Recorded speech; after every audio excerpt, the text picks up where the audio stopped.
Michael moved through the busy restaurant kitchen like a graceful dancer, even though he was just carrying plates.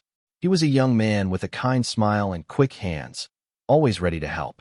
Every day, Michael worked hard at the Golden Spoon, a fancy restaurant known for its delicious food and sparkling clean tables. He wasn't just working his regular hours. Michael often stayed late, taking on extra shifts whenever they were offered. He'd clean up, help the chefs, or even wash dishes if it meant earning a few more dollars. His uniform, a crisp white shirt and black pants, always looked neat, even after a long day of serving demanding customers. Michael never complained, even when his feet ached or his back felt tired. He knew why he was there, to make money. Not for himself to buy fancy things, but for something much more important. He had big responsibilities at home, even though he was still quite young. The other workers saw his dedication. They'd sometimes tease him gently about being the hardest worker, but they also respected him deeply. Michael just smiled, knowing his extra effort was making a real difference. He'd often think about his family as he wiped down tables, picturing their faces, which gave him the strength to keep going, shift after long shift. The clatter of plates and the buzz of conversation were just background noise to his quiet determination. One particularly busy Tuesday night, the restaurant buzzed with customers, and the kitchen worked at top speed. By closing time, many plates had been cleared, but a surprising amount of untouched food remained in the serving dishes. Expensive cuts of meat, perfectly roasted vegetables, and rich desserts sat waiting to be thrown away.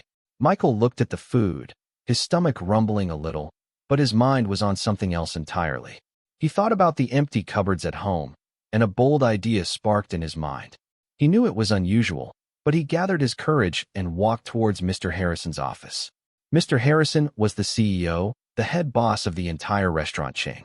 He was a tall man, always dressed in sharp suits, and usually found in his office reviewing numbers. Michael rarely spoke directly to him, usually only seeing him from afar. Taking a deep breath, Michael knocked softly on the open door. "Mr. Harrison?" Michael asked, his voice a little shaky but clear.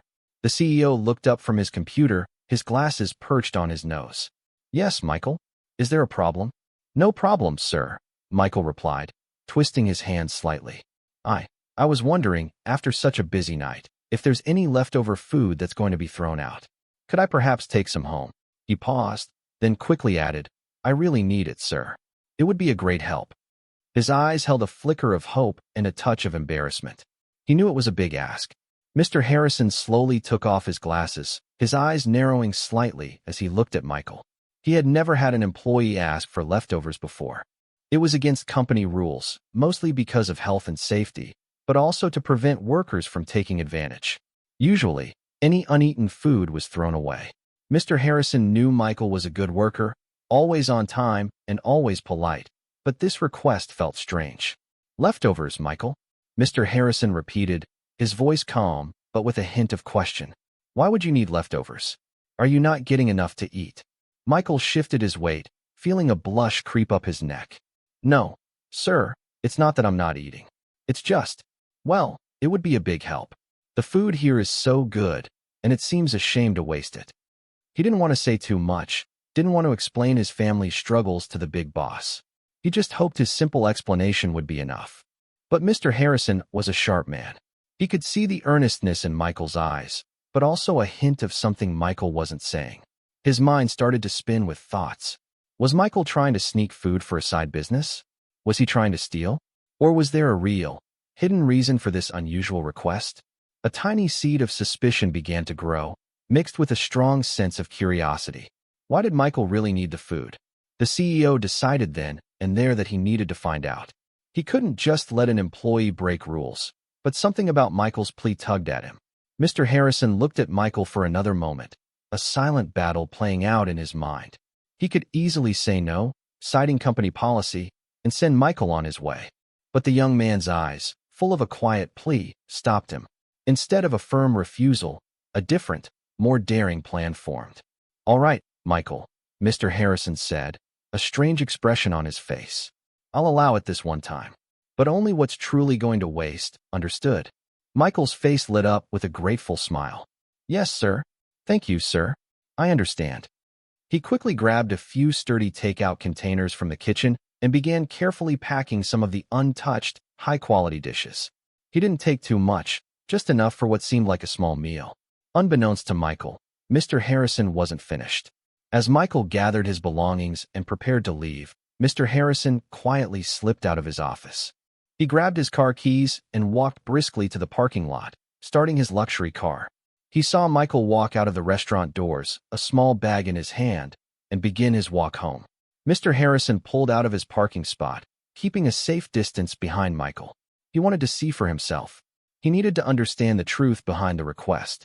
The CEO followed Michael through the quiet night streets, his headlights off, a shadow in the darkness. He felt a mix of nerves and determination. This was unusual behavior for a CEO, but Mr. Harrison felt a strong pull to uncover the real story. Mr. Harrison's car moved slowly, quietly, a block behind Michael. He watched as Michael walked down brightly lit main streets, then turned onto darker, quieter roads. The houses here were smaller, older, and some looked a bit worn down. Finally, Michael stopped in front of a small, wooden house with peeling paint and a porch that sagged a little. It was modest, to say the least. Mr. Harrison parked his car a short distance away, making sure his lights were off and he wouldn't be seen. He watched as Michael fumbled with a key, pushed open the front door, and disappeared inside. A few moments later, a soft glow appeared in one of the windows. Then, the CEO saw something that made his heart clench. Through the window, he could see Michael in a dimly lit living room. Two small figures, a boy and a girl, rushed towards him. They looked very young, perhaps 6 and 8 years old. Their clothes were simple, and their faces, even from a distance, looked thin. As Michael opened the takeout containers, the children's eyes widened. They didn't just look happy, they looked truly, deeply hungry. They didn't grab the food wildly, but waited patiently as Michael carefully divided it onto 3 plates. He gave the biggest portions to the younger children, taking only a small amount for himself. The children ate quickly, quietly, as if savoring every bite of the fancy restaurant food. It was clear this was a special treat, perhaps their only meal of the evening. Watching Michael's gentle actions and the children's hungry faces, a wave of understanding washed over Mr. Harrison.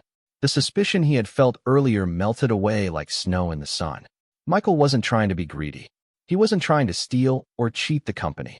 He was simply trying to be a provider, a protector. The CEO saw the love and care in Michael's eyes as he watched his younger siblings eat. It was clear there were no parents around. If there were, why would Michael be working double shifts and asking for leftovers? Why would these young children look so thin and eager for a simple meal? Mr. Harrison imagined a difficult life for them, a life where Michael, still so young himself, had taken on the role of an adult. He was the one earning money, the one finding food, the one making sure his little brother and sister didn't go to bed hungry. The realization hit Mr. Harrison hard. This wasn't about a rule-breaking employee.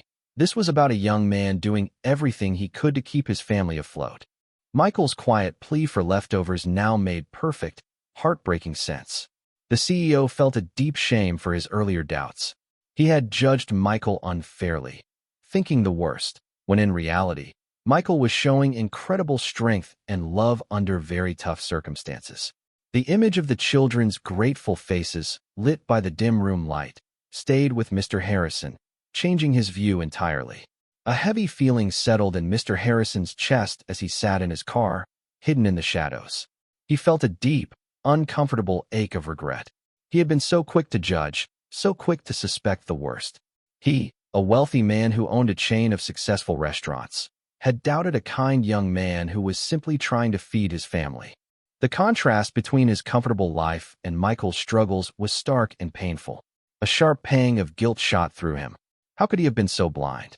Michael's hard work, his quiet dedication, his constant willingness to take extra shifts, it all made perfect sense now. It wasn't about ambition for himself. It was about survival for his loved ones. Mr. Harrison imagined Michael finishing his double shift, tired and probably hungry, walking home with that small bag of food, knowing his siblings were waiting. He pictured the hopeful faces of the children, so grateful for what many would consider scraps. The CEO closed his eyes for a moment, letting the weight of his misunderstanding sink in. He realized that sometimes rules needed to be bent, or even broken, when faced with true human need. His focus on company policy had almost made him miss the bigger picture, a young man's selfless heart. He felt terrible for the suspicion he had carried, for the judgment he had passed. Mr. Harrison knew he couldn't just drive away and forget what he had seen. This changed everything. He had to do something. The next morning at the Golden Spoon, a different kind of quiet filled the air for Michael. He felt a nervous flutter in his stomach. He tried to act normal, cleaning tables and preparing for the lunch rush, but his mind kept replaying his request to Mr. Harrison the night before. He wondered if he had gone too far, if he had somehow broken a rule he didn't even know existed.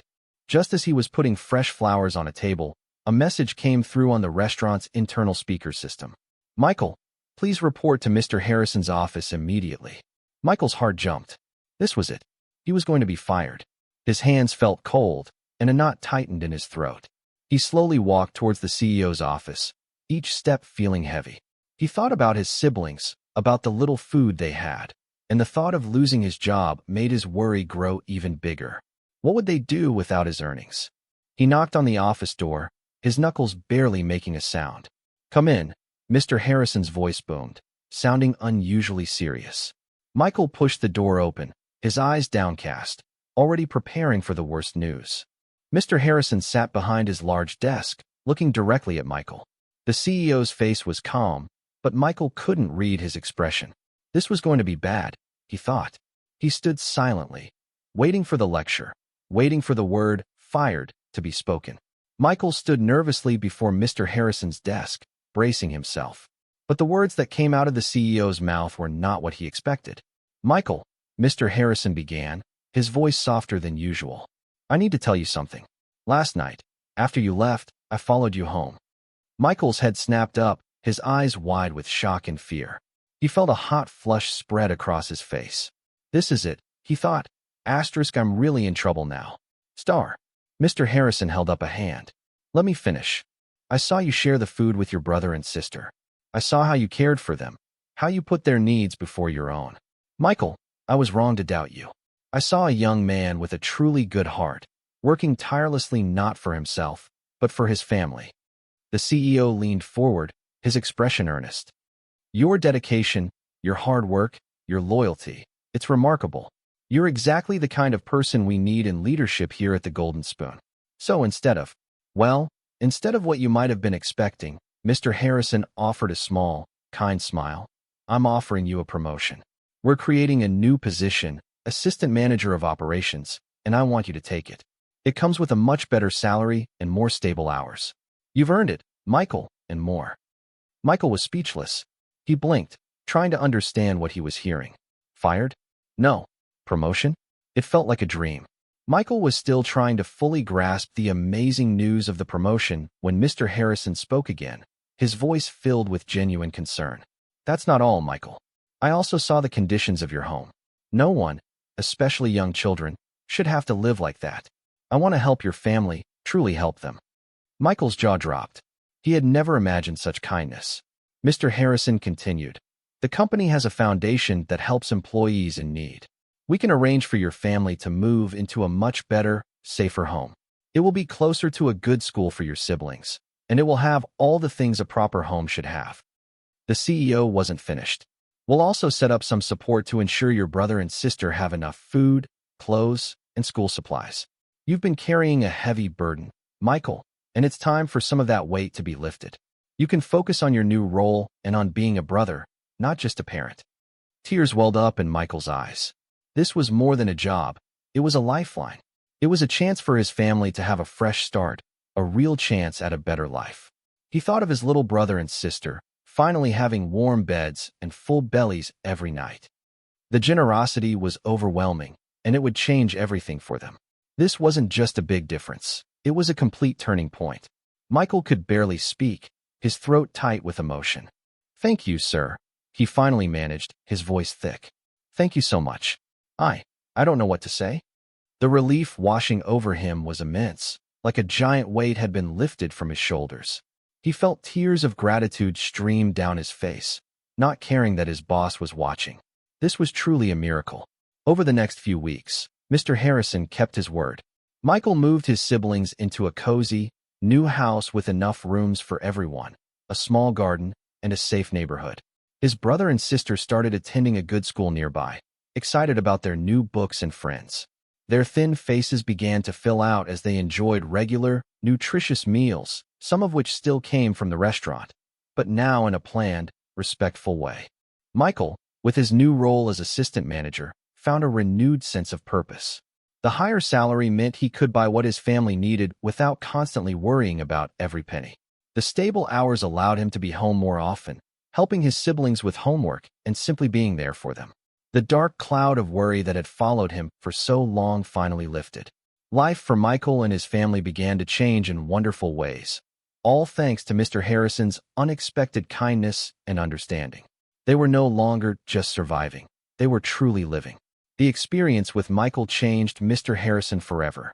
He had always been a fair boss, but now he understood that true leadership meant looking beyond the surface, understanding the lives of his employees, and leading with a heart as well as a mind.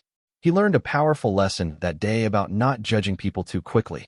He realized that everyone has a story, and sometimes those stories are harder than anything he could imagine. Michael, thriving in his new role, quickly became an excellent assistant manager. His kindness and strong work ethic, which were always present, now shone even brighter without the crushing weight of worry. He trained new staff with patience, handled problems with a calm manner, and always remembered the struggles he had faced. His story, though not widely known in all its details, became an inspiring whisper among the staff, a tale of hard work meeting unexpected grace. Mr. Harrison made sure Michael received all the training and support he needed to grow. He saw the potential in Michael not just as an employee, but as a person, and helped him unlock it. Michael's success was a testament to his own strength, but also to Mr. Harrison's changed perspective and willingness to help. The CEO often thought about that night, grateful that he had chosen to follow Michael, as it had not only changed Michael's life, but had also made him a better, more understanding leader.